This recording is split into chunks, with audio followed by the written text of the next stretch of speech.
بسم اللہ الرحمن الرحیم۔ میرے پیارے آقا علیہ الصلوۃ والسلام کے پیارے دیوانوں، مچھلی کھانے کے طبی فوائد چند میں آپ کے سامنے آج پیش کرنے والا ہوں، تو آپ سے گزارش کروں گا کہ اس ویڈیو کو آپ مکمل دیکھیں اور اگر من کرے تو شیئر کر دینا۔ آقا کریم علیہ الصلوۃ والسلام کے پیارے دیوانوں، علامہ دمیری رحمۃ اللہ علیہ فرماتے ہیں کہ سب سے عمدہ، بہترین اور مفید مچھلی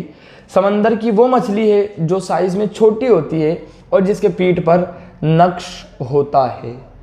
آپ فرماتے کہ سب سے عمدہ یہ والی مچھلی ہے کہ اس کے کھانے سے جسم میں، بدن میں تازگی پیدا ہوتی ہے۔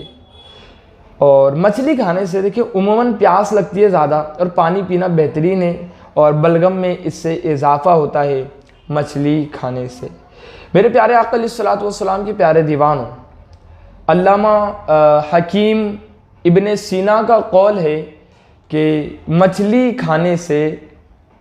جو موتیا بند کی پریشانی ہوتی ہے نا، آنکھوں کے اندر موتیا بند ہو جاتے ہیں جس کی وجہ سے آنکھ جاتی رہتی ہے، آنکھ میں پرابلم ہوتی ہے، تو حکیم ابن سینا فرماتے ہیں کہ مچھلی شہد کے ساتھ ملا کر کھانے سے، شہد کے ہمراہ مچھلی کھانے سے اس مرض میں جو ہے تو فائدہ ہوتا ہے، اور اس کی وجہ سے آنکھوں کی روشنی بھی بڑھتی ہے، تیز ہوتی ہے، اور یہ موتیا بند کا مرض اس سے چلا جاتا ہے۔ تو یہ بھی ایک بہت بہترین فائدہ ہے۔ حیات الحیوان کے ایک طبی تحقیق کے مطابق سردی سے جو کھانسی ہوتی ہے تو اس کا بہترین علاج مچھلی ہے، کہ اگر مچھلی کھائی جائے تو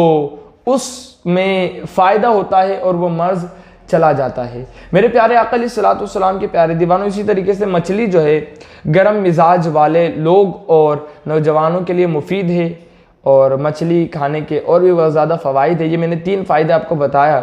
کہ چھوٹی جس کے پیٹھ پر نقش ہوتا ہے وہ مچھلی کھانے سے جو ہے تو تازگی آتی ہے، اور مچھلی کھانے سے پیاس زیادہ لگتی ہے۔ اسی طریقے سے شہد کے ساتھ مچھلی ملا کر کھانے سے